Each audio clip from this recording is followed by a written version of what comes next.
God, how I regretted that I never got around to making my wife Claire the bookcase she'd been pressing me for ever since we moved into the old Federation cottage.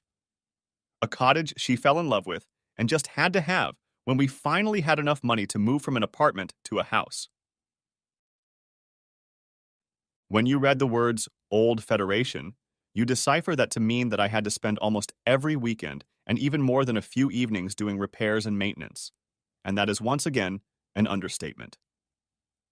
Thank goodness I'm a carpenter by trade, and as frustrating as it was for Claire, I felt that making a working kitchen and replacing rotten floorboards was more important than building a bookcase, no matter how much she loved to read or how many books she wanted to unpack from the boxes stored in the old barn. So yes, forgive me for being romantic and wanting to do something nice for my wife on their upcoming 10th wedding anniversary. As if buying an old cottage and spending almost every spare minute to make it beautiful for her wasn't enough proof of my love and devotion. Sufficient proof of my desire to please her and make her happy. While she put in an herb garden in the backyard and planted beautiful roses on the walkway to our front door, I had to pretty much gut everything inside and rebuild. But apparently that doesn't mean dedication as much as a gift to her in the form of a long weekend at the spa.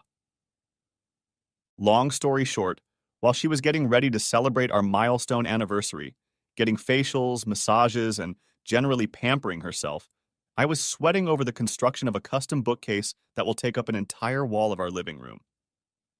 I was excited about the planned surprise until I tripped while bringing in the fifth box from the shed and threw the entire box 6 feet in the air. The box was filled with romance novels, Claire's weakness. The books flew everywhere. One even hit the light fixture, and it swung wildly. So did the beautiful pastel paper. As I soon discovered, love letters should be stored in the pages of books about love that conquers all. Logical, I suppose. How I wish I hadn't been tempted to read the first paragraphs of the first book I came across. But I couldn't resist. And how could I? Page after page fell to the floor like petals tossed into the air like confetti. It reminded me of our wedding day. Sweet and innocent and romantic. So promising of a happy future. And tempting. How deceptive.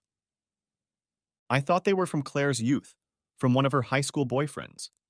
Something she'd kept for sentimental reasons, and remembering one or two heartwarming love notes I'd written myself as a lovesick 15-year-old, I read one. A big mistake. A huge one. A problem had arisen. A huge problem. The love letters were not from a childhood sweetheart. But that wasn't the only problem. Two others immediately came to mind. The letter in my hand was written by my cousin Zach. The other problem, the one I held in my hand, was dated just a few weeks before we moved into the cottage a year ago. This information raised a lot of questions. How long had they been having an affair? Were they still dating? Was she with him now? Was Claire hiding any more letters? No. No. No. Of course not. Not while I was laboring to give her the house of her dreams. My labor of love for her. My heart recoiled in absolute terror at the questions, at the possibilities. My brain, my always logical brain, told me that it was all too likely, and that at some point I would need to answer these questions, no matter how repugnant they were. When the first letter slipped from my gutless fingers, I wished I could turn back time so I'd never read it. It pierced me. I shook as if I'd been hit hard in the chest. I tried to breathe, but it felt like my ribs were broken. The pain robbed me of my strength, and I staggered to the floor. I sat leaning against the wall with my head between my knees, willing the contents of my stomach to stay outside my body. I had lost this battle. I managed, without wasting a second, to roll to my knees. The assault of the sour odor on my senses caused more gagging until there was nothing left inside me. I crawled away from the mess, not trusting my legs to support my weight, and sat down, leaning my back against the hated bookcase. I eyed the other letters scattered across the floor like a patchwork quilt of pastel pinks, blues, and creams. They looked pretty nice against the dark wood floor. Another lie. Another deception. I knew their contents would not be cute at all. I pondered whether to read them. The cowardly part of me, the part that agonized, didn't want to, didn't think I could take more pain. It wanted to crawl away and hide. It wanted to dig a hole for me that I could stick my head into. It said that reading them was like sticking red-hot pokers in my eyes and heart. The bolder, more rational side told me to rip the blindfold off my eyes in one fell swoop. It was telling me to end this painful part of the journey that I was now being pushed into. It was telling me that there was no point in prolonging the agony. It was whispering to me that I needed to gather all the information I could for the coming battle, because the battle, the confrontation, was inevitable. I listened to my brave side. Kneeling down, I gathered all the letters and sorted them by date. Zach, that ever-helpful bastard, had been kind enough to put the dates in. I'd have to remember to thank him later, maybe with a fist. Apparently, he only wrote 2 or 3 letters a year to coincide with Valentine's Day or her birthday. I gulped when I saw one dated a few days before my 30th birthday. Another problem was making itself felt. Most of them had been written after Claire and I had gotten married. I settled into my favorite chair. The bitter odor emanating from my vomit seemed appropriate. It matched my feelings. I closed my eyes and, despite the acrid odor, took a few deep, strengthening breaths. Starting with the oldest one, written when Claire and I were still dating, I began to read. Words and phrases jumped off the pages, branding my heart, filling my mind with unwanted images. Images that made me bite my lip to hold back sounds of pain. I thought I was the birthday boy when you managed to sneak away from old Danny boy at the party. I think what we did in the alley was pretty hot. Thank you, my beautiful woman. I realized from the date that he was talking about Claire's 21st birthday. We'd been dating for a year. She looked so beautiful that night. I distinctly remembered the white dress she wore that evening, and the way it fluttered around her as she danced. That was the night I decided to ask her to marry me. I had been such a gullible fool. The first fingers of anger dug into my gut, fighting the pain for possession of my body. Standing next to Danny, watching you walk down the aisle knowing everything, is the most perverse, the most twisted thing I've ever known. You are such a naughty, naughty girl, Claire Bear. I love it. After those lines, I had to stop for a moment while my stomach tried to find something else to vomit. The pain overwhelmed me. Even my fingers and toes hurt. No. Please, God, no. On our wedding day? She cheated on me with him on our wedding day? What about him? My cousin? A relative? God, we grew up together. I considered him one of my best friends. He was one of my fiancés. At this point, I needed a break. Staggering, I made my way to the bathroom and splashed cold water on my flushed face. I barely recognized the man who was looking at me. I couldn't look at this man. Seeing his pain was too much for me to bear. I concentrated on brushing my teeth, hoping to rid my mouth of the bitter taste on my tongue. The toothpaste didn't help. Mouthwash didn't help either. If those failed, perhaps the brandy I kept on hand for my father would help. I usually preferred beer, but when my father came to visit, I shared a bottle with him. He always claimed that brandy was medicine. I hoped he was right. I could use some medicine for my broken and bleeding heart. I leaned back in my chair and continued reading, and every time I read something particularly painful, I took a sip of brandy. Many sips. I savored the burning sensation. Father was right. It was medicine. It cauterized my wounds from the inside out. The tone of Zach's letters formed a direct contrast to the soft pastel paper they were written on. They should have been written on sheets of red. Blood red from the perversion, from the wounds they inflicted, from the emotional blood they spilled. A poet, he was not. I wondered why she kept them. He had never written about her beauty, compared her to the moon and stars, said she was his alpha and omega, or compared the two of them to famous lovers like Romeo and Juliet.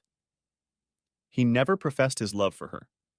He had written many times that he liked something she said, did, or wore, but he had never told her he loved her. Oddly enough, it made me feel sorry for her. She'd abandoned our marriage, abandoned the love of a good man, and I was a good man, for dirty fun. Besides, he could never keep a girl. More often than not, they left him, not the other way around. If he was such a stud, such a fantastic lover, such a great catcher, why was he always being replaced by another model? And the last letter was written in the same vein as the others, and either the brandy had stupefied me, or the sheer amount of disgusting shit I'd already read had robbed me of the ability to be shocked. There was nothing in the tone or wording to suggest that their affair was over, or even budding. Quite the opposite. Zach wrote off that he was looking forward to christening every room in the cottage with his Claire Bear. Judging by his signature, there were 2 or 3 more letters hidden somewhere in the house. Relying on my not-so-loving wife's previous filing system, I headed into our bedroom to the cheap temporary bookshelf she had placed against the wall at her side of the bed. Within 5 minutes, I found 3 more letters. I couldn't even express the horror of her keeping them in our bedroom. That she had done so little to conceal them. Had she really been reading them while I was showering in our bathroom? She had shown herself to be such a brazen bitch and slut that nothing surprised me anymore. I realized I didn't really know her at all. The girl I thought I married would never do what she did. This realization broke through the pain that had already engulfed me and pierced my heart with a new wound. My wife was a stranger to me. The last letter, dated only a week earlier, brought me out of my stupor. It took several attempts to read it in its entirety as my vision kept blurring. I couldn't believe that I had actually read its contents correctly. It was too violent. And while the blood rumbled in my ears, I reread it once more, wanting to make sure my mind hadn't made up those words from some dark place unmentionable. God, are you serious? You really want you to have a baby with me? Man, just the thought of you having a baby with me and making old Danny Boy raise it makes me feel like, God, you're the ugliest woman I've ever known, Claire Bear. Good God. She wanted Zach to be the father of our children. I've been asking her when we could start a family since our 5th wedding anniversary.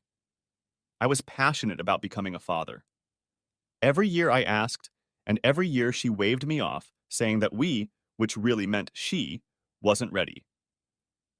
She made all the expected excuses. We need more time to solidify our careers. We need to be more financially stable. We need to live in a house instead of an apartment. I cleared every obstacle she put up, and finally, after our 9th anniversary, she agreed that we should try after our 10th, a week later.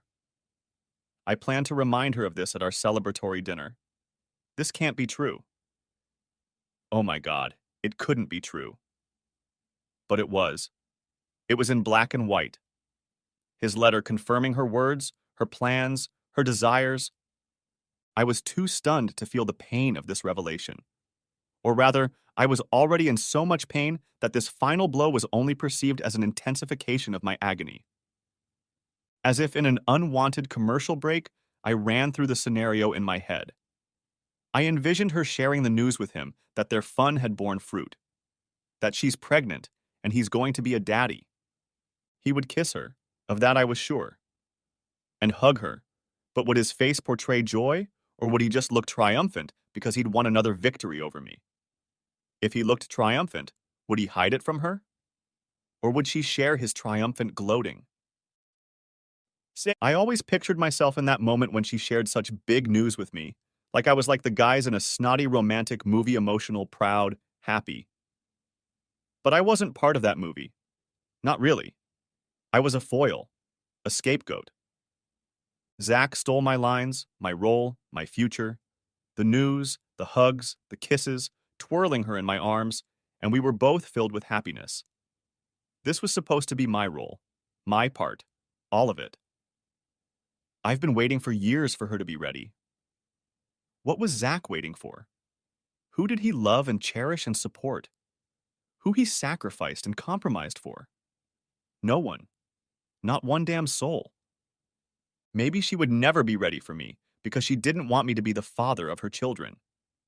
That possibility broke through the fog of pain to pierce a new wound.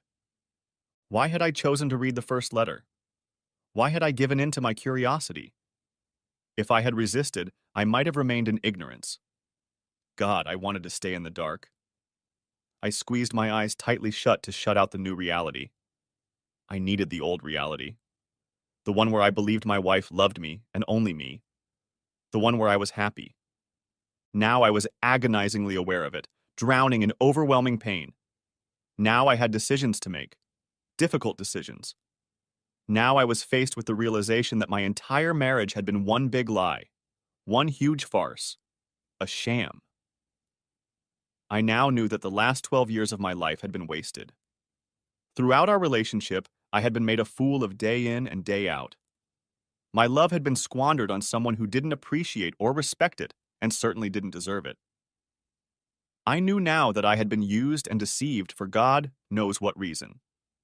None of the vows, promises, or words of love were true. None of it. All lies and deceit. Image after image, like a film of favorite moments, flashed through my mind. Claire laughs, looking at me. Claire smiles. Her tears the day I got down on my knee and asked her to marry me. Claire is asleep, the face of an angel. Claire's hand in my hand, her face when I made love to her. Lies. Lies. Who was that woman?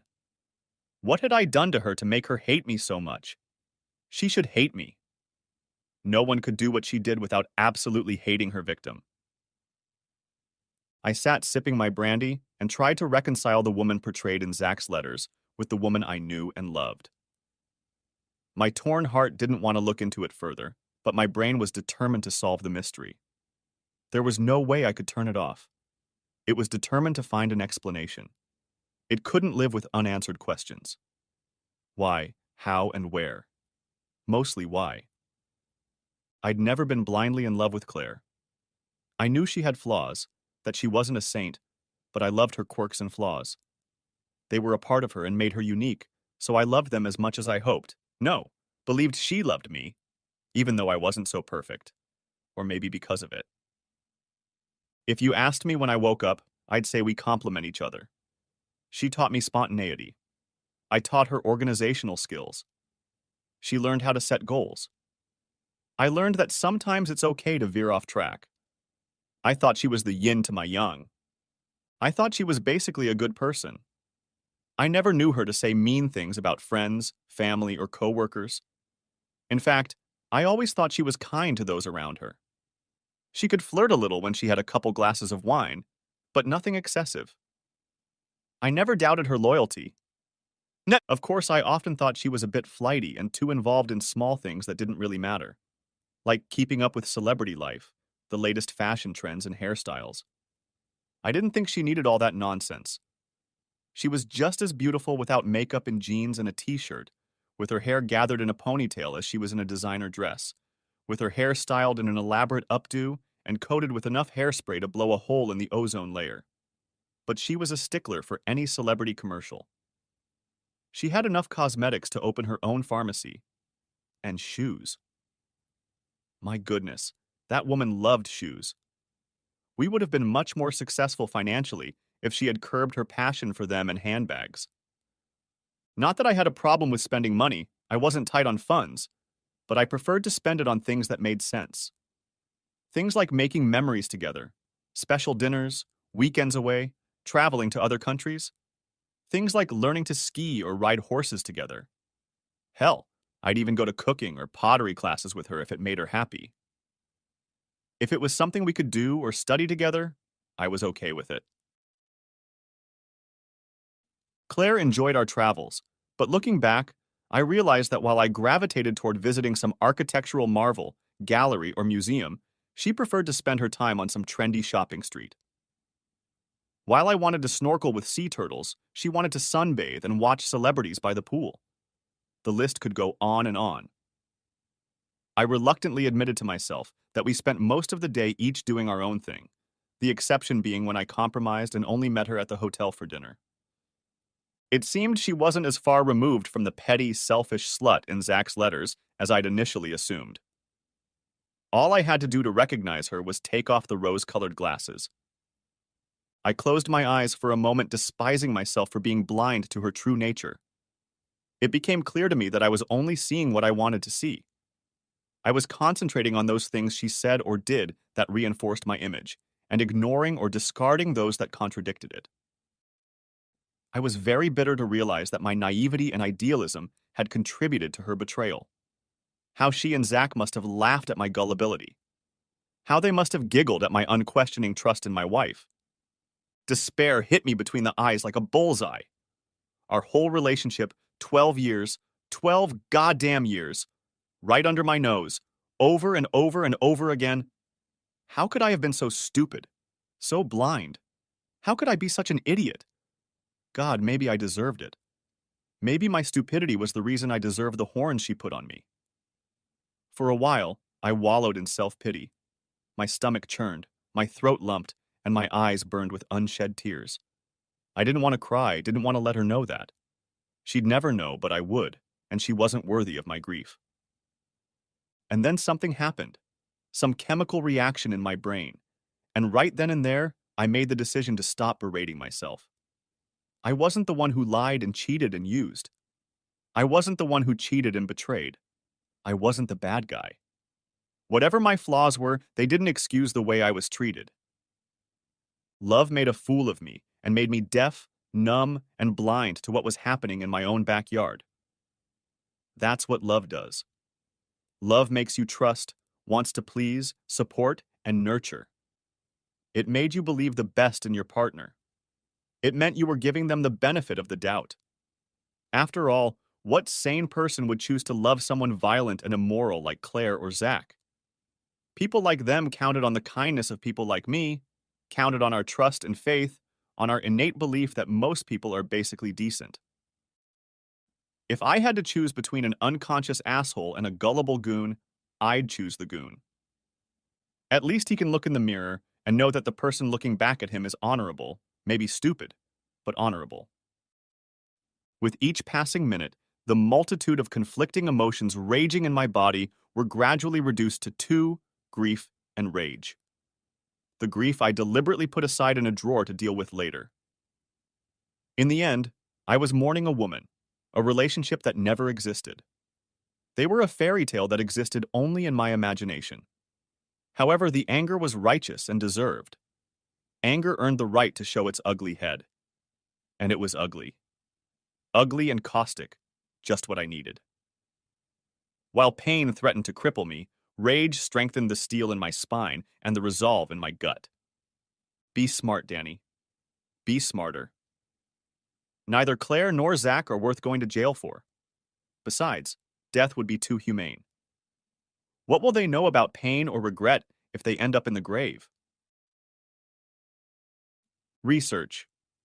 I needed to do research to know my rights in a divorce. Encouraged, I rushed to the spare bedroom where my home office was now located. An hour later, I knew a lot more about Australian divorce than I had the day before. We had to be officially divorced for a year before I could file for divorce, and once the application was filed with the court, I had to wait for a hearing date of about 4 to 6 weeks, during which time I had to make sure she received the summons. Then, if the judge was satisfied that our marriage had broken down irretrievably, he would issue a decree nisi. 1 month and 1 day after that, unless I changed my mind, which we know doesn't happen, the court would automatically issue an absolute decree. Claire could challenge the division of our property for 12 months after the absolute decree was issued. I walked around the cottage and looked at all my hard work.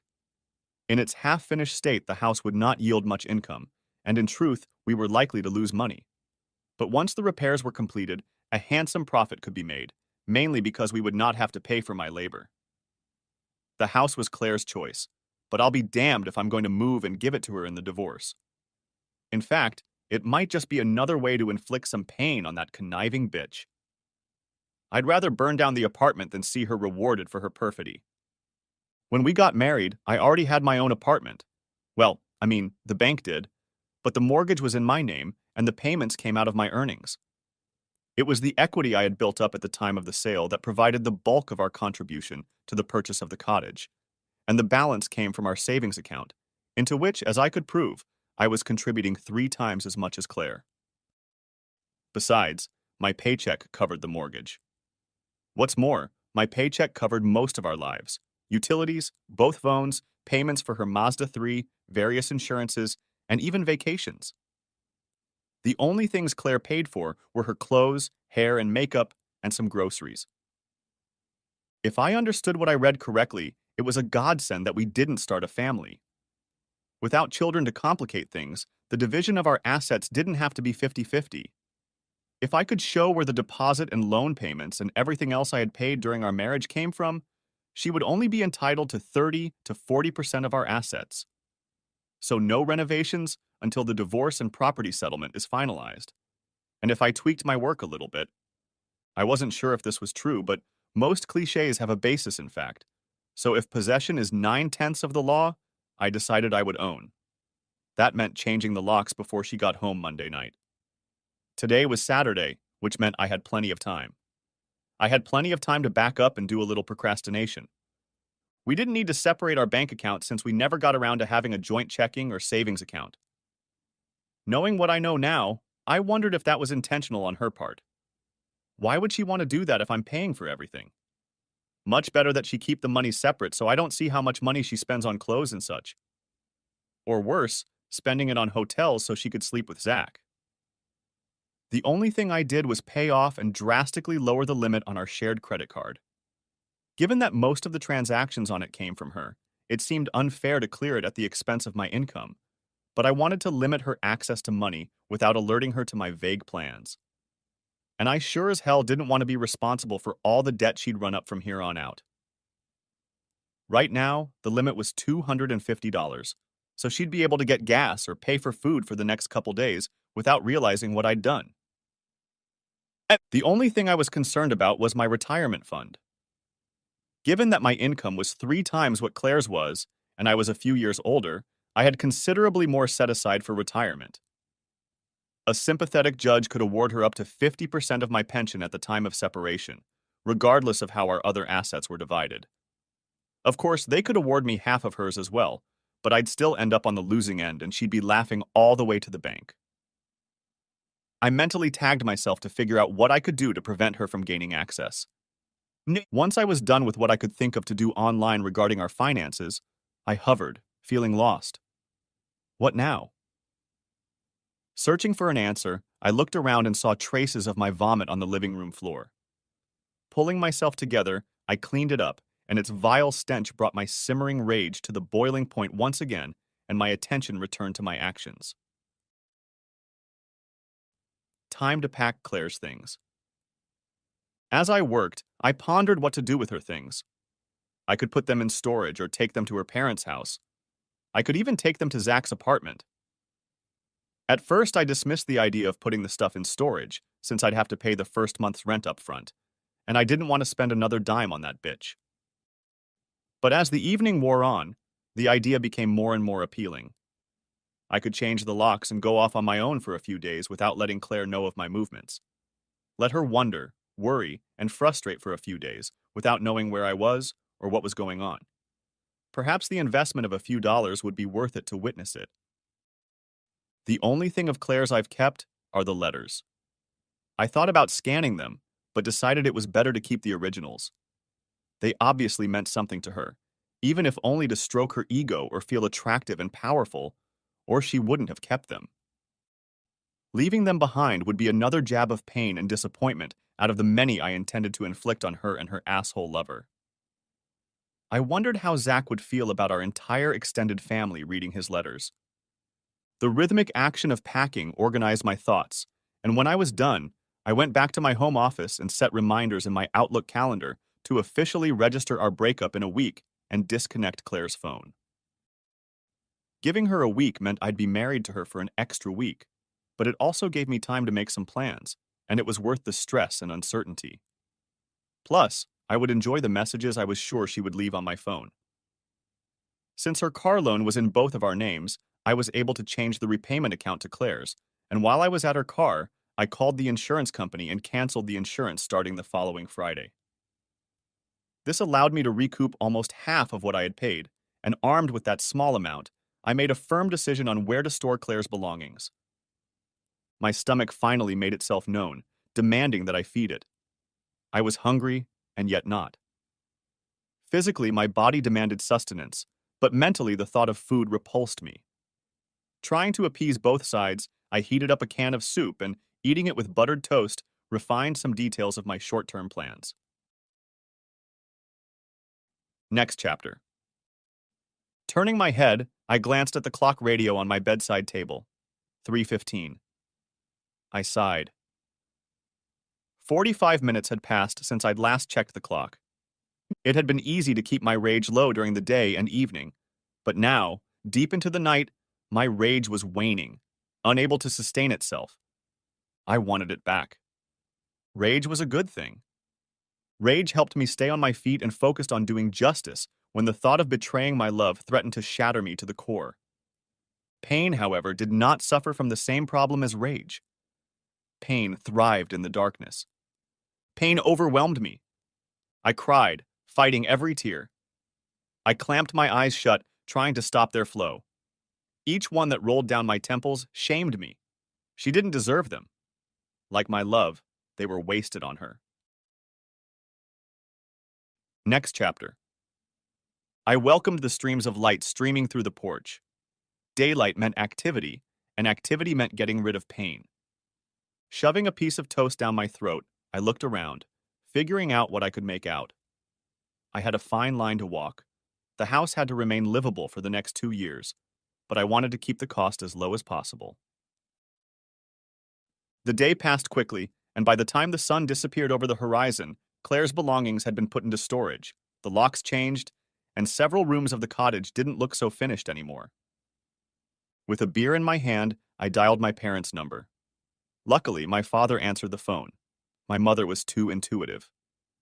She, I knew, would figure me out in less than 2 minutes. Less than 1, to be exact. Hi, Dad. Hi, Danny.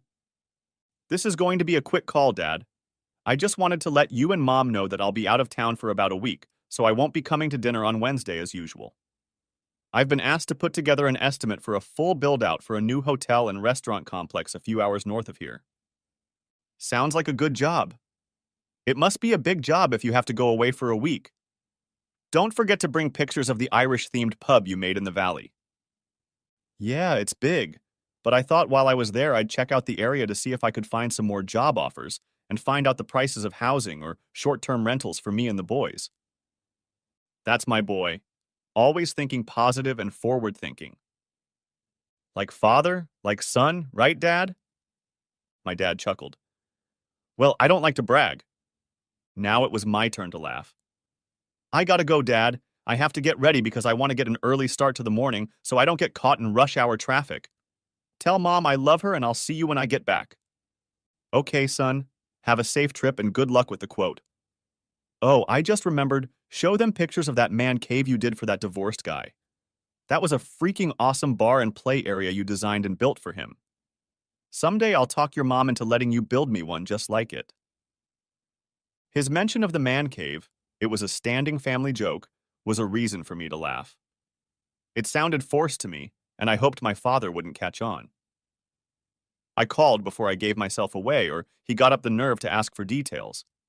I hadn't lied, just twisted the truth a bit. There was a montage up north that I had to get done as soon as possible, just not this week. I then called my brother and best friend Sean and told him the same story I had told my father. I was comfortable with my ruse. At least neither he nor our parents would lie to Claire on my behalf. Soon I would have to tell them the truth and draw them into my infernal circle. I was dreading this. I knew they would feel my pain as their own. I wondered if Claire and Zach thought about things like that, about how many people their affair would hurt. Probably not. I carefully considered who to leave the next message to. It had to be someone unlikely to socialize with my father or brother, but someone Claire could talk to. In the end, I couldn't decide between Claire's two closest work friends, Susie and Terry. Both were married, part of our large circle of friends, and if I were organizing a surprise party, would certainly be on the guest list. I called both of them. Hi, Susie. This is Danny. Hi, Danny. How are you doing? How's Claire spending the weekend at the spa? Rotten cow. I'm so jealous. Susie's soft laugh was no match for her teasing words. Fine, I guess. At least she didn't call me complaining. I tried to inject some lightness and humor into my voice, but the attempt left a bitter taste in my mouth. I'll say this quickly, Susie, because I have a ton of calls to make, but I'm planning a surprise party for Claire for our 10th wedding anniversary. I thought I'd call as many people as I can today to get their opinions, because I'll be out west next week for work, and, as you know, Claire will be home tomorrow, and it will be harder to sneak this past her.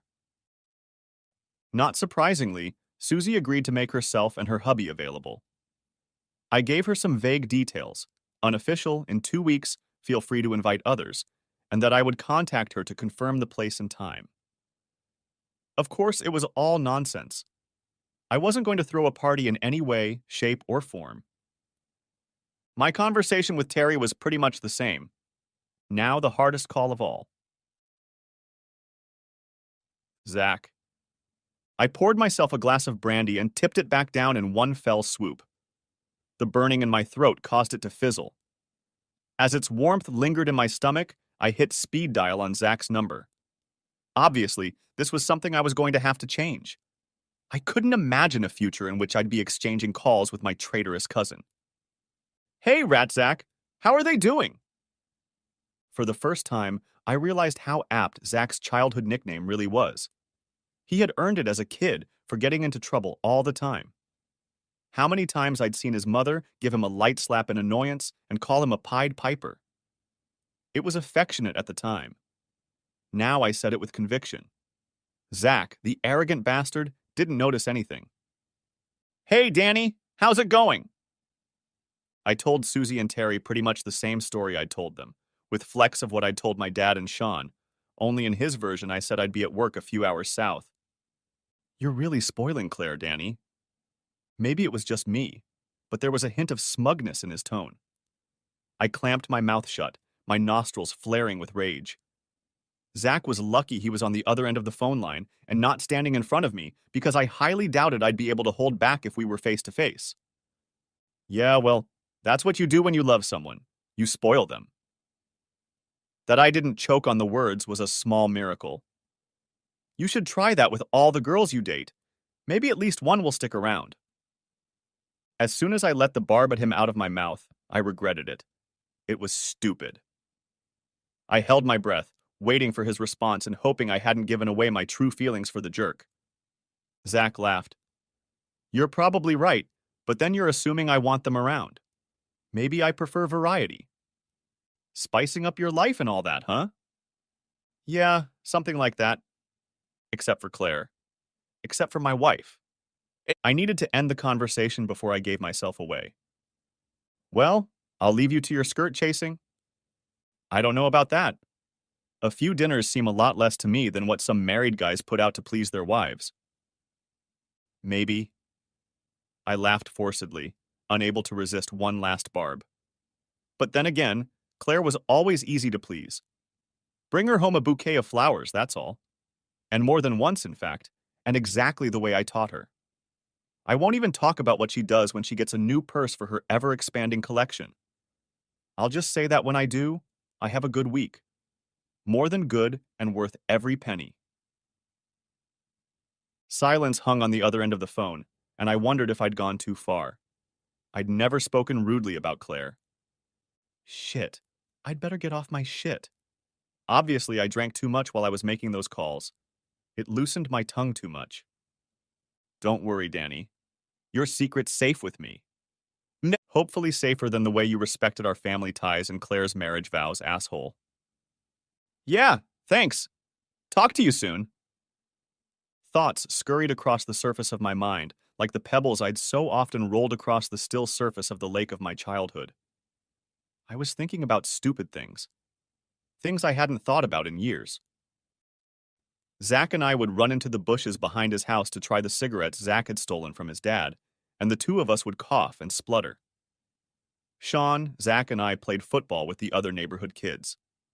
Sleepovers where the three of us whispered until deep into the night. Zach and I on a double date at the movie theater. We were both virgins and nervous as hell. The three of us trying to outdo each other by playing Pokemon on our Game Boys. Fishing, swimming, surfing, camping.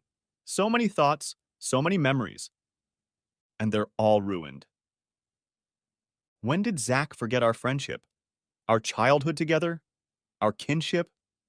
When did he decide that betraying me was a price he was willing to pay to entertain my girlfriend, my wife? How could he look at himself in the mirror knowing what he'd done to me, to our family? How did he justify it to himself? I clenched my jaw, forcing myself to stop thinking. They wouldn't help me, only hurt me and drive me crazy with the lack of answers. Disheartened but satisfied that I'd achieved my goal of hiding my whereabouts for the next week, depending on who or how many people Claire talked to, she might think I was north, south, or west of our house. I headed for the shower. Next chapter. Another night of being tossed around. Another night of being haunted by questions I was unlikely to ever get answers to. At least honest answers. None that I could accept without reservation or doubt. By their actions, both Claire and Zach have shown themselves to be deceitful, untrustworthy, and self-serving. Anything they would say in their defense would raise suspicion. It was annoying. I wanted to know the truth. I couldn't stop the questions swarming in my head. I wanted to know why. I wanted to know how they could have done such a horrible thing. I wanted there to be something. Something I could dwell on. Something I could point to and say, yes, this is why she betrayed me. This is why she didn't love me. The situation would be easier to bear if there was something concrete I could blame. Some simple explanation that would make everything make sense and shield me from the agony of not knowing the reasons. If there was never a spark for her, a connection, why marry me? If she wanted Zach, why didn't she marry him?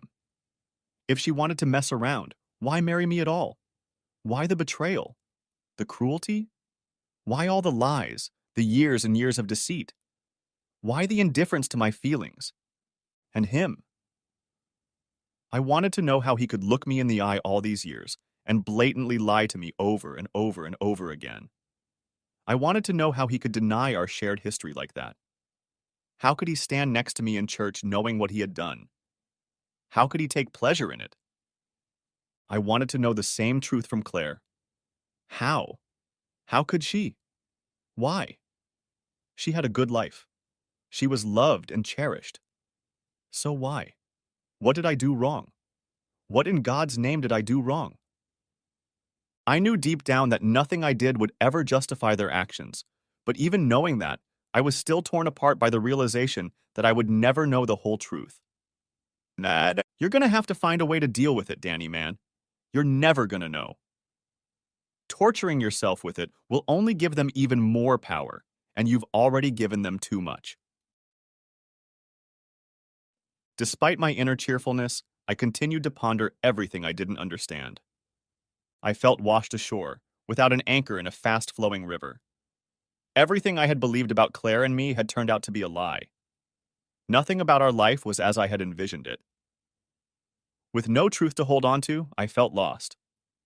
I saw myself in the mirror and cursed Claire and Zach for the way my shoulders slumped and my head bowed. As I watched my reflection, I remembered my decision from the night before, not to blame myself for Claire and Zach's actions. I wasn't responsible for their actions, they were. I deliberately straightened and squared my shoulders, lifting my chin. My gaze was defiant. They couldn't beat me. I wasn't going to give them that. They won't break me. I wouldn't let them. They've already taken enough from me. I won't give them any more. Next chapter. I grinned. She was more angry than happy, but it was a start. It was 5 in the morning and Claire didn't like mornings. Even at 7, when I usually woke her up, I almost needed a crowbar to get her out of bed. Hello, Claire. Sorry for the early message, but I didn't sleep last night. It was the beer. I'll be at work till 8 o'clock Friday. I'll call you when I can. Love you. Using my nickname for Claire made me cringe, even more than saying love you. Never again would I think of her as something delightfully sweet and easy. Whether she was awake or not, I doubted she would answer. Most likely she'd read this, roll over and try to go back to sleep, probably cursing me. I smirked, rinsing my coffee cup and setting it on the drain rack. I reached down and grabbed my suitcase, heading for the front door. I was going to be gone for a few days to make the story I told my father and brother more true. After the previous evening's calls had established an alibi, I made a decision that prompted me to make another one. I called Ray, who worked for me as a foreman, and told him the same story I had told my father and Sean. We chatted a bit about our current jobs, and I called, knowing I could trust him to take care of things while I was gone. As I closed the front door, I was struck by the silence. No dogs barking, not even the birds had started their morning song. I inhaled the cool fall air with pleasure. It was sweet, rich with the scent of jasmine, cascading down the length of the lattice fence separating the cottage from our neighbors, the McDonald's on the left. I tossed my suitcase into the passenger seat of my pride and joy, a working Toyota Hilux SUV. I guess you could say it showed that I am indeed a man of simple tastes. Porsches and Lamborghinis are not to my taste, but a tuned-up work truck, pardon the pun, made my engine work. Mine was polished to a high shine, a custom blood red color, with a custom-designed tray full of built-in toolboxes, drawers, and shelves that helped organize my work life. I pulled out of the driveway and headed toward the highway. I enjoyed the drive down the road. With each mile that separated me from the cottage, my head became clearer and my thoughts more focused. Away from anything to do with Claire, it was easier to think. And I needed to think. And planning. Part 2. I leaned back on the chaise lounge, shaded by a huge umbrella with a beer in my hand. The only thing separating the motel from the beach was a small patch of lawn shaded by palm trees and an in-ground pool. Both were attractive, and the weather was warm, but I didn't notice the appeal of either. I was disappointed. Plan after plan, idea after idea was rejected. Some were brilliant, others not so much. All of them were drenched in revenge, humiliation. I could take out a big 2-page ad in the local paper and publicize Zach's letters, names, dates, and all. I could stall for time, get a private investigator on them to catch them in the act and publicize the videotape. I could have made their couple a hit on multiple websites. I could create an alibi for myself and beat up Zach. Hell, my 10th wedding anniversary was only a week away. I could organize the party that would end all parties. I could put it all on the big screen for our family and friends to see. Every idea appealed to me to one degree or another. I wanted them to be hurt, to feel shame. I wanted them to drown in regret for what they had done. I wanted them to pay, and pay dearly, for their betrayal. But I had a dilemma in front of me. I wanted to accomplish this without sinking to their level. When it was over, I wanted to be able to look at my reflection in the mirror and see that a good person was looking back at me. If I wanted to recover and move on with my life, I needed to know that, or I would turn into an empty shell of a person. If that happened, they would win, and I would lose. In a metaphorical sense, they would hold me as ransom for the rest of my life. I would never be able to trust or love again, and I wanted to love again. I wanted to have a family of my own. I wanted to be to my son or daughter what my father is to me, a hero. He was the man I aspired to be. If I had acted on the plans I had hatched so far, however satisfying and justified, I would not have been able to do that or become that. I would not have become a man of whom my father or my child would have been proud. And if I had carried out any of those plans, they would have known exactly how deeply they had hurt me. I could live with that knowledge if I truly believed that my pain would shame them and make them repent. But why would they care how they had hurt me? They had betrayed me for 12 years. They clearly didn't care about me or my feelings. If they had known the depth of my pain, they might even have gotten even more satisfaction. I couldn't give them that. Dejected, I headed for my room. I needed to be alone. I couldn't be around anyone, not even strangers. Despite my lack of appetite, I heeded my common sense and ordered an early dinner. And while I waited for it to be delivered, I took a shower. I ate without tasting. I looked without seeing and heard without hearing. Bitterness and frustration overwhelmed me, blinding me to my surroundings.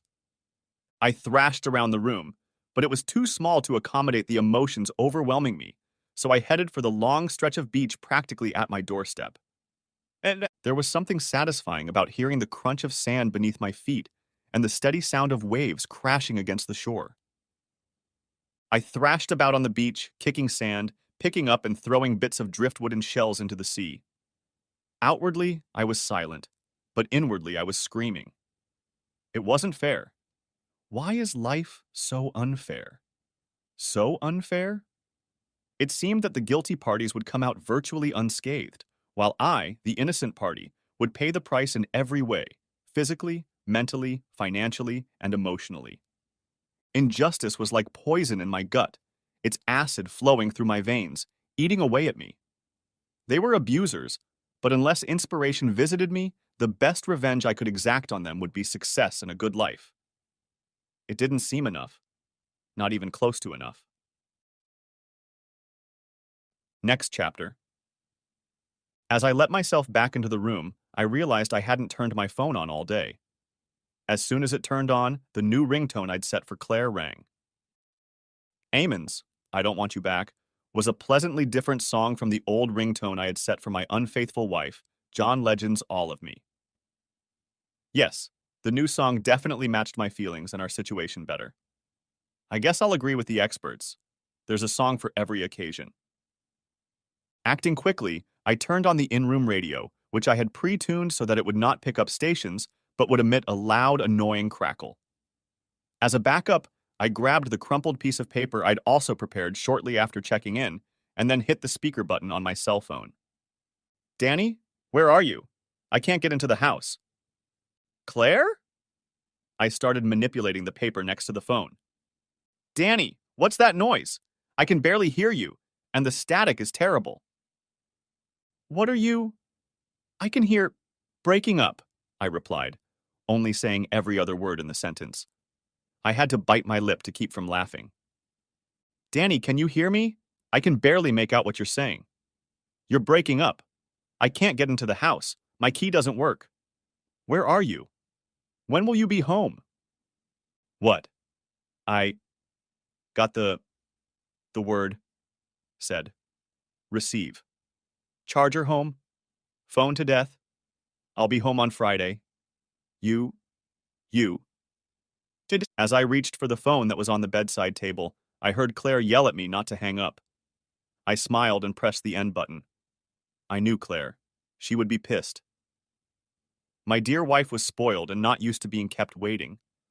I couldn't stop smiling as I imagined her disappointment. Was my act petty? Yes. Childish? Yes, again. Was it pleasing to me? I swear, yes. Still smiling, I checked my messages and texts. Sure enough, Claire had left a dozen or more. I happily read and listened to them all. A few times she even emailed me. They were all in the same vein as her call, and you could tell by the tone how her despair at not being able to reach me or get into the house was growing. Seeing and hearing her growing irritation, I smiled wider and wider. I gloated over her frustration and even whistled as I went outside.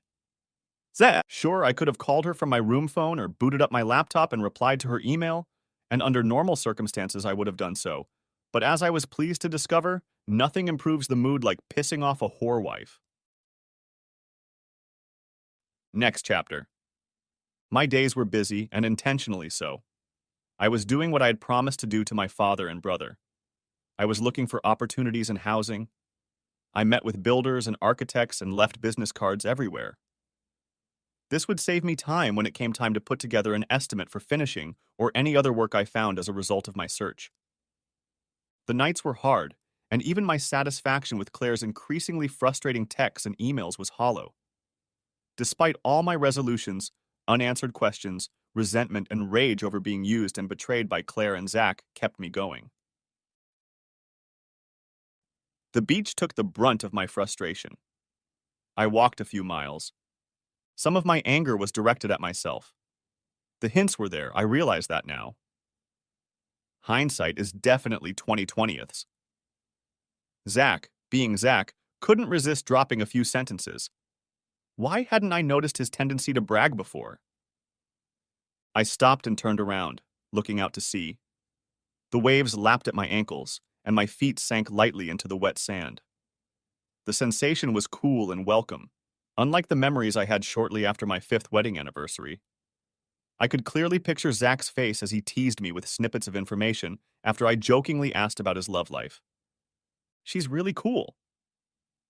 No, I'm not ready to introduce her to everyone just yet. I want to keep her to myself for a while longer. Those were just a few of his first hints.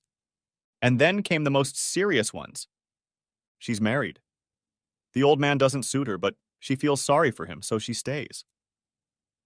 My disapproving look must have spoken volumes, because he commented on it. He had the good sense to tell me not to judge until I'd walked a mile in his lady's shoes. And then he smirked and said that if any bird offered to do to me what this woman had done for him, I would abandon my marriage vows without a second thought. He even uttered a few perverse phrases, and I had to ask him to stop because I was afraid Claire would come in and hear him. Of course he was wrong. I would never cheat on Claire, no matter how perverted the woman who proposed to me was. But I didn't argue at that point. He stopped, but not before asking me to keep his news to myself. Said he didn't want Claire and the rest of the family to come down on him for having fun with a married woman. I remembered the look on his face, the look in his eyes. Amused and yet somehow gloating or triumphant. Gloating? Now, with the wisdom of hindsight, I understood his amusement better. He must have found my promise to keep the secret of his affair, the affair he was having with my wife, super funny. Next chapter. Another evening, another walk on the beach. I worried that I had a new habit that was an obscene counterbalance to Claire's habit. I was replaying my life with her, examining each memory through a whole new filter. In my mind, I studied everything. Her hair, her makeup, her clothes, even the way she walked. Were her clothes wrinkled? Was her hair disheveled? Was her lipstick fresh? Smudged? Unfamiliar perfume? Shampoo? I combed through each memory looking for evidence, which, strangely enough, I didn't want to find, as it would be further confirmation of her betrayal as well as my stupidity, my blind faith in my unfaithful wife. Trying to analyze something unanalyzable with unreliable memories was excruciating, soul-destroying. I was such a fool, a huge, dumb as a brick fool. My faith in myself was lower than a gnat's belly. I had never felt so insecure in every way, as a man, as a lover, as a friend. Not even as a teenager had I felt so insecure. And still, I dug into my memories. I was sick with self-loathing, and like an itch, I couldn't contain the urge to torture myself for answers, for clues I'd missed. Next chapter. I usually liked driving. Something about the way the scenery flashed outside my side windows, or maybe it was the way my Toyota absorbed the road ahead and spit it back out with satisfaction. Whatever the case, I've always enjoyed long-distance driving. But not today. Today it was torture. Every mile that brought me closer to home felt like part of a drawn-out walk to the gallows. Today, I was at war with myself. Again. One half of me wanted answers, wanted explanations, wanted the truth. The other half didn't want to listen to her lies, her delusional, self-serving excuses. Nothing she said could undo what she'd done. Neither words nor apologies could make an iota of difference in the outcome, so what was the point? Next chapter. I changed my mind at the last moment and swerved, changing lanes without indicating, which earned me a few honks and one-finger salutes, and then turned left, toward my parents' house. I stopped in front of the house and stared at their front door, mentally apologizing to them for the quagmire I was about to get them into. Technically, the problems were mine, but our family was a tight-knit one. Mom, Dad, and Sean, as well as Sean's wife Mel, wouldn't be able to detach themselves from my problems any more than the earth would stop revolving around the sun. Mom especially, I knew, would be devastated. After all, Jack's mother was her little sister. I looked at the passenger seat, at the folder I'd put Zach's love letters in, and snorted. A display folder, as if those life-destroying letters were some kind of school project or valuable office report. Personally, I'd rather piss on them, but common sense told me that, at least for now, they should be cherished. Wrinkling my nose in disgust, I picked them up, climbed out of the car, and with a determined gait that was more bluff than sincerity, headed down the walkway to the front door and knocked. Mom answered. She leaned forward, grabbed my bicep, and kissed my cheek at the same time she spoke. What's to say about multitasking? Honey, what's going on? Claire has been calling and coming to see us every day, saying she can't reach you and that she can't get into the house. We've been very worried. Why aren't you answering your phone or checking your email? How about you let me in, call Sean and Mel, give me one of Dad's beers, and we'll all sit down together, and I'll tell you what's going on. I'd rather explain everything once. I don't want to repeat myself. Oh, God, that sounds ominous. She stepped aside, looking worried. She knew me.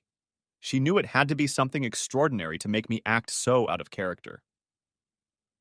I followed her down the hall and continued on my way when she stopped at a table in the lobby to call Sean and Mel. I helped myself to a beer and then headed out to the back patio where I knew I would find my dad. My mom always joked that they should live in a tent, since my dad didn't need a house. Unless it was raining, he always preferred to be outdoors. Apparently, after working as a bricklayer all his life, his preference for fresh air and sunlight was part of his DNA. As youngsters, Sean and I both wanted to follow my father into the profession, but he insisted that we find an occupation that didn't depend on the weather. I enjoyed designing and building and chose to become a carpenter specializing in interior construction. Sean was fascinated by lightning. He still regularly relaxes on his porch during thunderstorms, taking a mile of photos of lightning over the water, and everything electrical, and so he became an electrician. For many years, we all worked in the same house, at least until Dad retired a little over a year ago.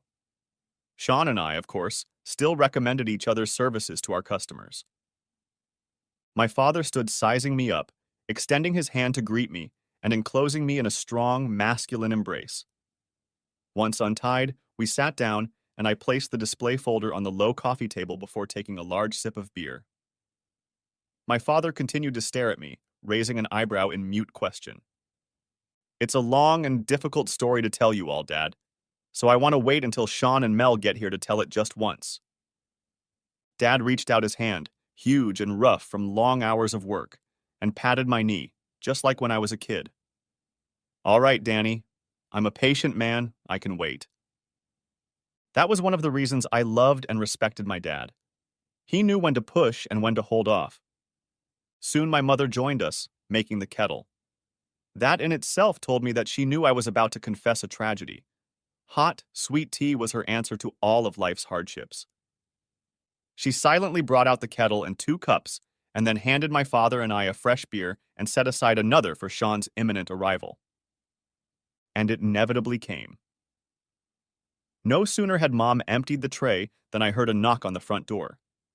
Sean and Mel lived only a few streets away, but even so, they had to leave as soon as they hung up the phone. I hoped they had left the kids at home with Emily, who was their regular babysitter and conveniently lived in their neighborhood.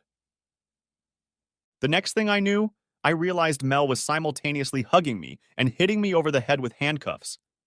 Another manifestation of female multitasking. Oh my God, where have you been? And why haven't you been answering calls and emails? We were really worried. We were going to call the police if we didn't hear from you today. Mel was crying while managing to look angry and relieved at the same time. I opened my mouth to reply, but Mel wasn't done yet. You scared the shit out of me. Out of all of us. How could you be so irresponsible? If something had happened to you, how would we have told Maddie and Declan? Your niece and nephew adore you.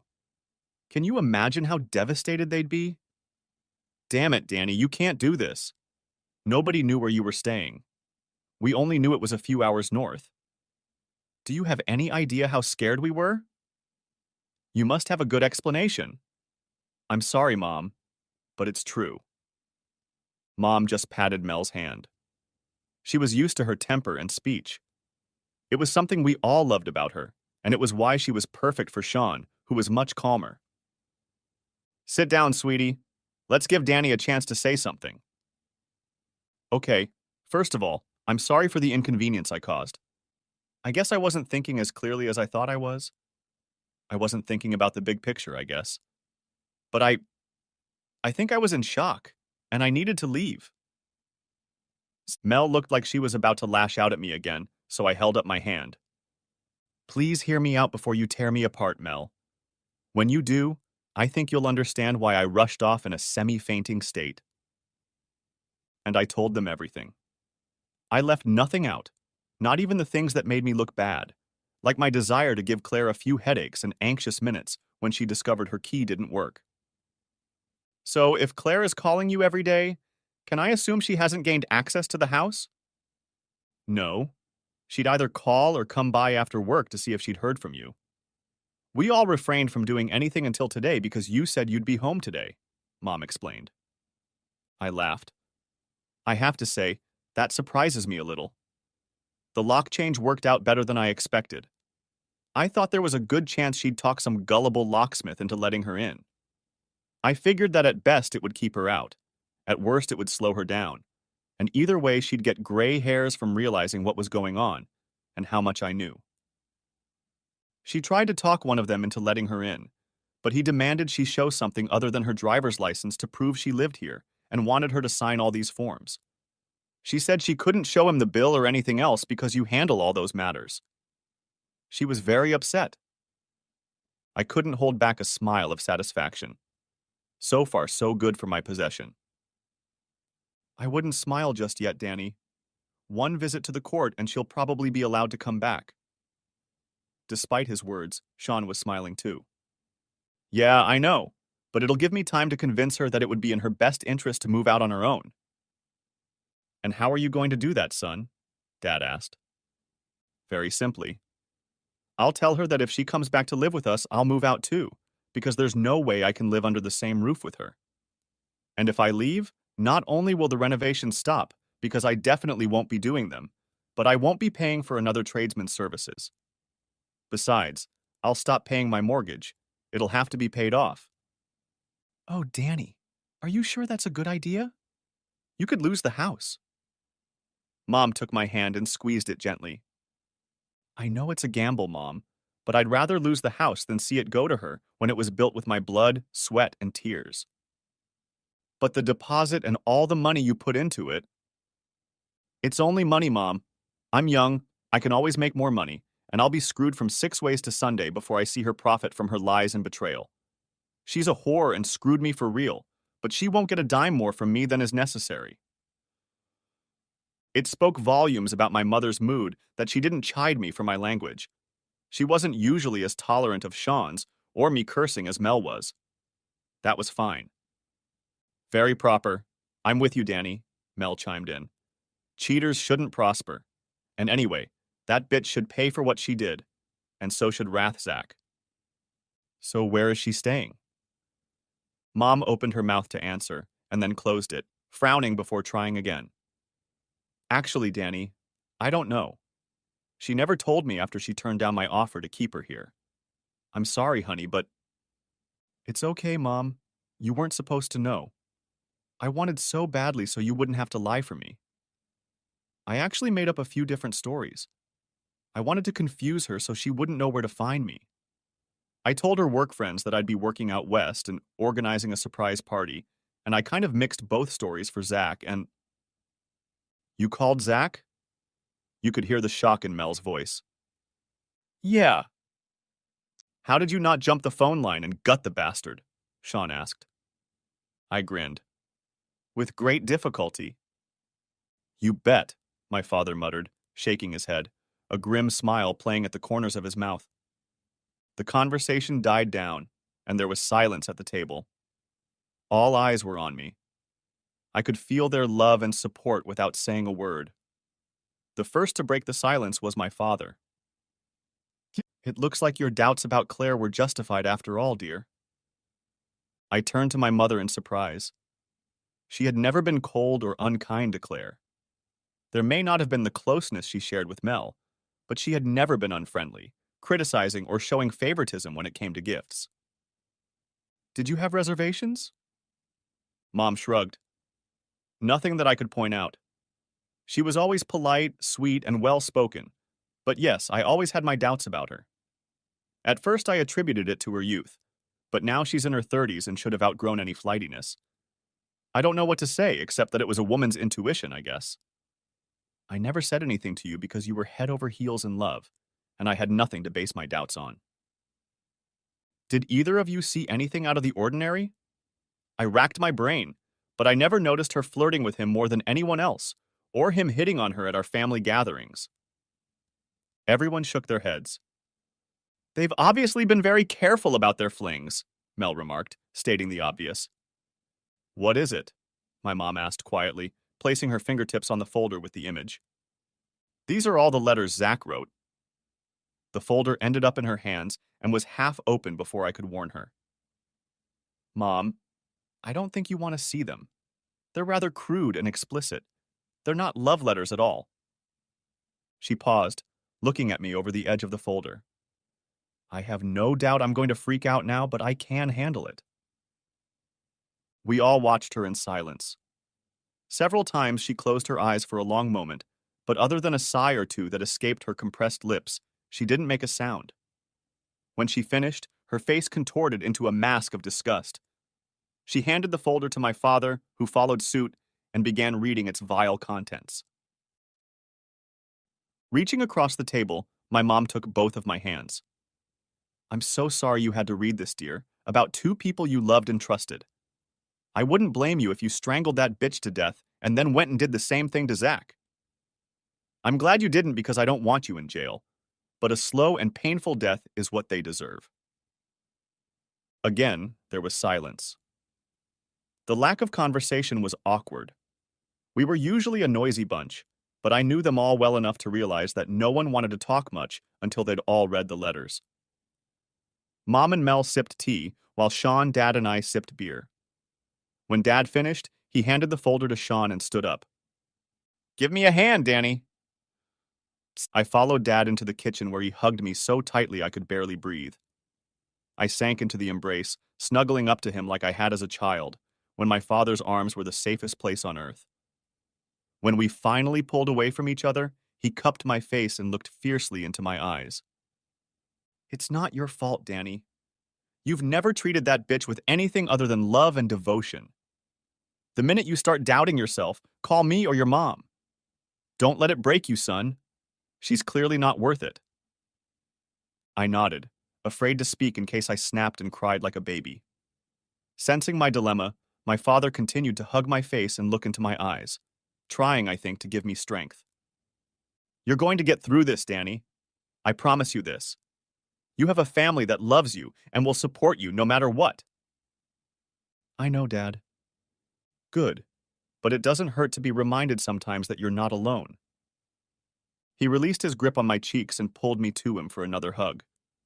Patting me on the back, he pulled away and picked up the kettle, filling it with fresh water and turning it on. He walked over to the fridge and pulled out 3 sodas, which he handed to me. We need clear heads. Once we have a plan of action, we can have a few beers or brandy, he said by way of explanation. We went back to the others, and I saw that Sean and Mel, who had been sharing a folder, no doubt to save time, were almost finished. Sean was silent, his jaw clenched in a way that I realized indicated the depth of his rage. He never made a noise about his rage. I had only seen him lose his temper a few times in my entire life, but each time his silence and immobility preceded the explosion of rage. The cliché, the calm before the storm, suited him just fine. Mel, on the other hand, was muttering to herself, her cheeks flushed with what I guessed was a mixture of horror and anger. Glancing at Sean to make sure he was finished too, Mel threw the folder back on the table in disgust. If I hadn't seen it with my own eyes, I would never have believed they were capable of such an abomination. Lowering himself back into his seat, Dad looked at Mom. I put the kettle on for you and Mel, dear. It should have boiled by now. I'll do it, Mom. I had to do something or I think I might explode. Mel grabbed the kettle, nearly knocking the lid off in her haste. Can I assume you're going to divorce her? Sean asked. Yes. The way I see it, divorce is my only option. Everyone nodded. Mel returned and began refilling my mother's cup. Divorce is good, of course, but you have to make them pay for what they did. I can't lie, Mel. I've imagined many truly impressive ways to get back at them, but I stopped talking, sighing.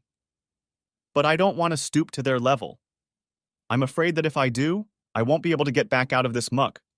I don't want to lose myself. You don't have to, my mom said. Really, their own words and actions will damn them both. She had all of our attention. We'll make a public announcement in all the local papers, which will serve as an official acknowledgement of your separation. You've done nothing wrong, so we don't need to sugarcoat the situation. We can clearly state that the reason for the breakup was Claire's infidelity with a member of your extended family. You can even name Zach if you'd like. We then send what we say is a polite email, call, or letter to all our family and friends, including Claire's family, where we give all the details, naming names and timelines, and let them know that we have concrete evidence that we are happy to share. We make copies of the letters and scan them, and then let people who have a natural curiosity or love of gossip do the work for us. Anyone who asks, and believe me, they will ask, we will share the letters, every one of them. Like I said, Danny, you've done nothing wrong. You haven't done anything you should be ashamed of. Anyone who knows anything about you knows that you've always treated Claire like a queen. I considered Mom's plan.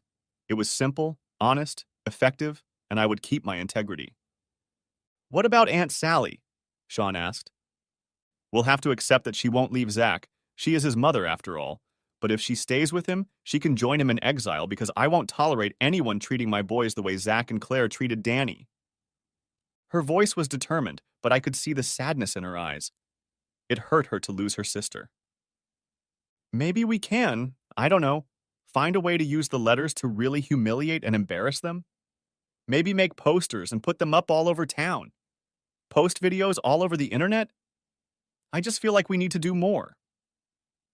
It warmed me to see how devoted Mel was to me, to our whole family. She was fierce in her devotion. Sean had certainly won when he married her. I couldn't imagine her betraying or using Sean the way Claire had used me. I looked at my family and felt blessed. Without a single request from me, my battle had become their battle. That was something Claire could never take away from me. We could, sweetheart, but I want you to think about it for a minute. Forget for a moment about the legal ramifications if we did something like this.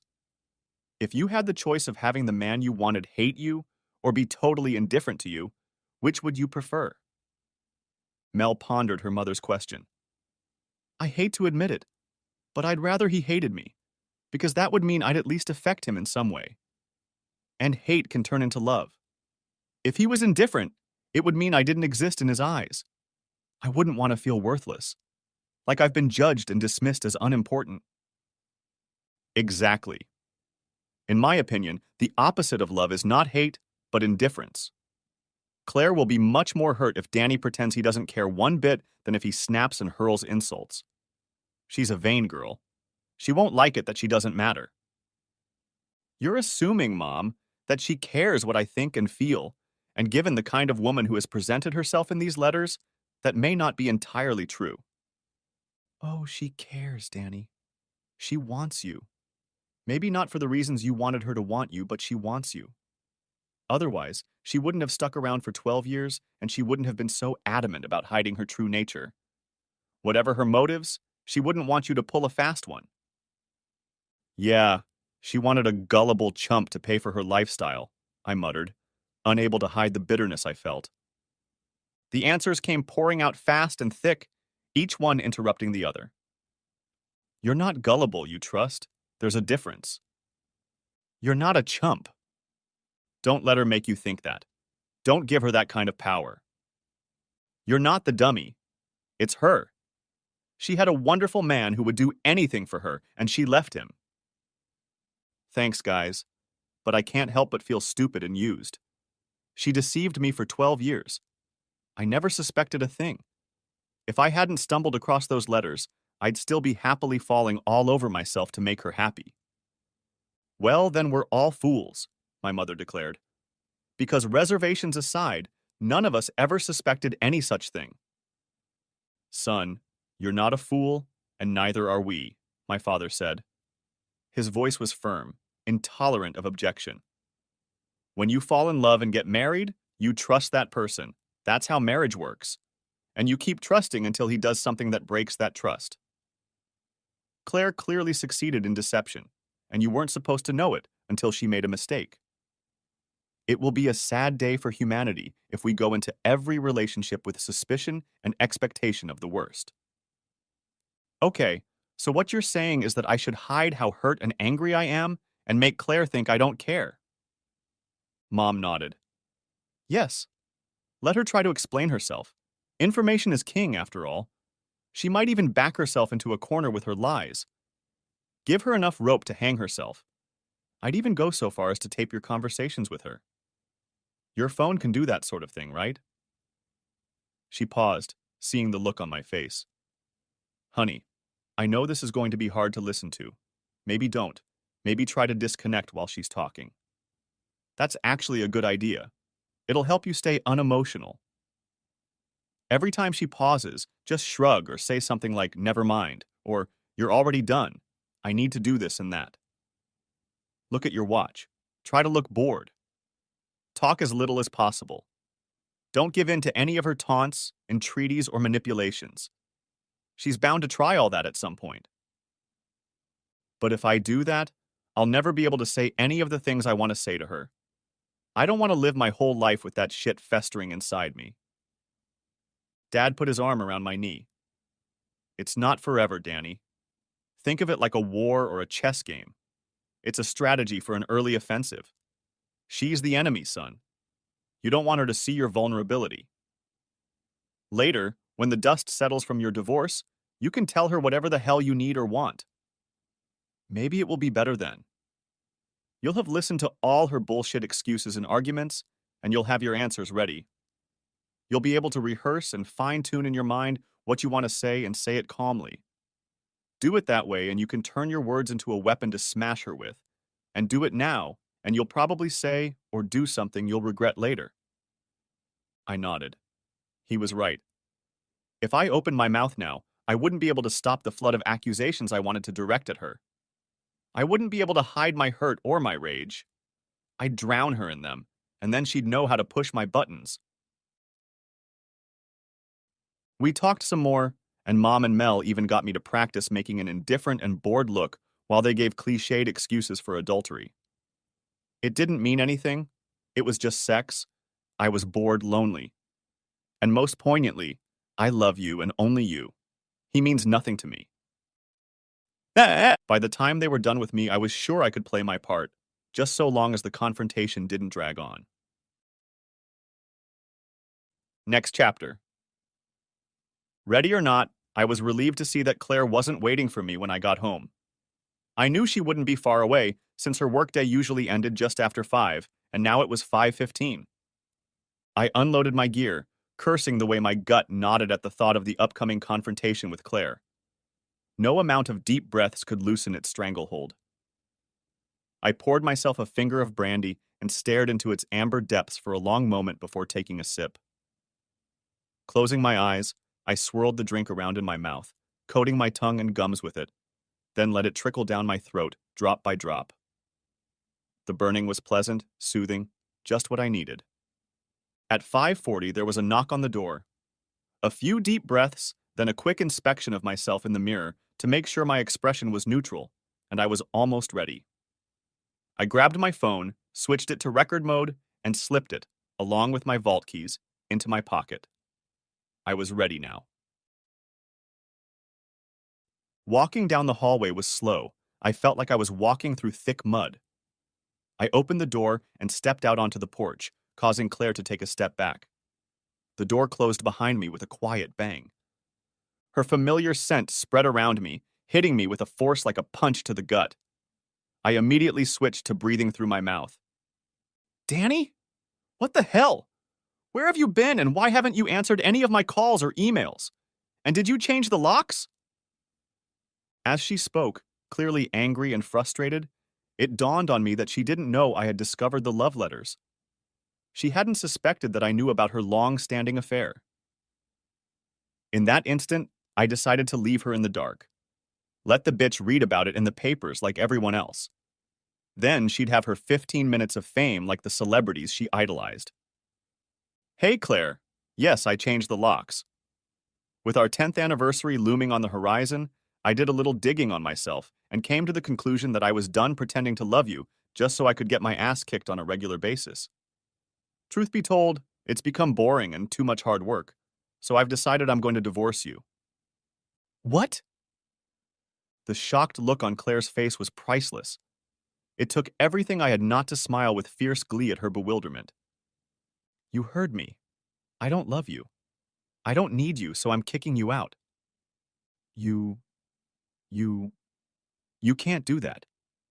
I don't believe you. I love you. You love me. I, I don't understand. This is my home too. Her incoherent phrasing spoke to her confusion, and the part of me that hated her and what she was doing reveled in it. I just finished telling you I don't love you. I was faking it, and I can kick you to the curb. I just did. Here are the keys to the storage unit where I put all your stuff. If I missed anything, email me and I'll pack it up and leave it out front for you. She accepted the keys, looking at them as if she'd never seen keys before in her life. But this is my house too. You can't kick me out. I have just as much right to live here as you do. Right. But if you move in, I'll move out. And then who's going to finish the repairs? And I'm certainly not paying the mortgage on an apartment I don't live in, so if you really want to live here in an unfinished house, be my guest, but you'll be the one to pay the bank loan and all the work. I'm not giving a dime. Tears ran down Claire's cheeks. My heart clenched, and I fought the 12-year-old upbringing that urged me to reach out and comfort her. I glanced at my watch, trying to look nonchalant. I don't understand, Danny. What's going on? When I left for the spa, you told me you loved me, kissed me goodbye. And now you want a divorce? Her voice shook. She reached for my hand. I pulled away. Yes, I want a divorce. Why? What happened that led to this? Did you meet someone? Are you having an affair? It took every ounce of self-control I had to breathe normally and keep a neutral expression on my face. My arms literally itched with the urge to wrap my arms around her neck and squeeze until there wasn't a drop of air left in my lungs. I wanted to look into her eyes when the life left her. She had killed a part of me, so it was only fair that a part of her died as well. No, there's no affair. I'm just bored with you, and I'm ready for a change. Why, Danny? Why are you acting like this? I don't understand how you can change so suddenly. How you can be so cruel. It's not like you. I had reached the limit of my acting ability.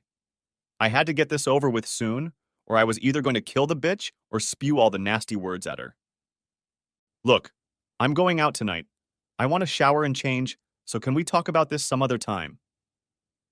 She stood there with her mouth open, tears streaming down her cheeks. In my opinion, she didn't understand what was going on. I let myself walk back into the house, leaving her standing on the porch in tears. Once inside, I leaned against the wall for support. God, this pretense was exhausting. How had she dealt with it for 12 years? Next chapter. I leaned back in my chair, rereading what I'd written. Thank God for laptops and word processing programs. If I'd used good old-fashioned pen and paper, I'm sure I would have used up a whole stack of paper while I wrote and rewrote the divorce notice. Technically, I didn't need to post the notice to register my separation from Claire, but for many reasons it served my purpose. I, Daniel Jonathan McCormack, born January 12, 1982, do hereby declare that effective March 21st, 2017, I have separated from my wife, Claire Elizabeth McCormack, née Johnson, born November 11, 1985, because I discovered that she had betrayed our wedding vows. namely, the one in which she promised to leave everyone else.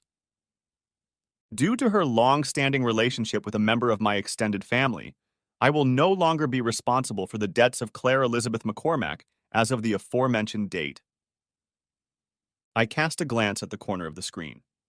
It was already a little after 9, and I'd had enough. The notice wasn't that long, less than 100 words.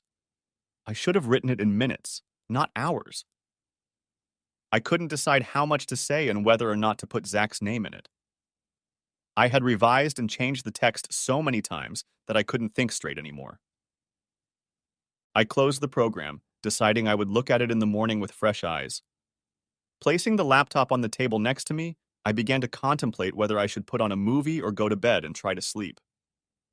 I hadn't made my decision yet when I heard a knock on the door. Thinking it was Claire coming back for round 2, I rested my chin against my chest and said a silent prayer for peace and strength. On my way to the front door, I stopped in front of the hallway mirror to check if my flawless face was in place and put my phone in record mode. I opened the door. "Listen, Claire. Dad? Sean?" They smiled at me. "Nice bored face, son?" We all laughed. It felt good. I stepped aside and they, knowingly, as if they'd been to my house many times, walked into the kitchen themselves and helped themselves to a beer. "I see you weren't kidding about doing a little remodeling," Sean remarked, getting comfortable on one end of the couch. I snorted. "I'm a man of my word. So was it your mom who sent you to check up on me?" "No, it was my idea. But Sean and I aren't here to babysit you. We're here to help you plan a little fun for Ratzak. We thought you needed a little more payback than a red face for that nasty bastard.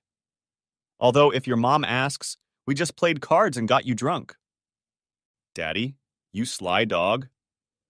"A little white lie to protect her feelings won't hurt her." He winked at me. "And it'll do her husband good if he wants to get a little naughty." Sean and I chuckled. "Your mom is a good, gentle woman, and I love her dearly. But like most women, she doesn't understand how a man's mind works." My father shrugged and grinned. "Sometimes a man has to do what a man has to do." End of part 1. Part the second of may be coming out in 12 hours. Write in the comments if you're waiting for it. Also give a like under this video and subscribe to my channel. I hope you enjoyed this.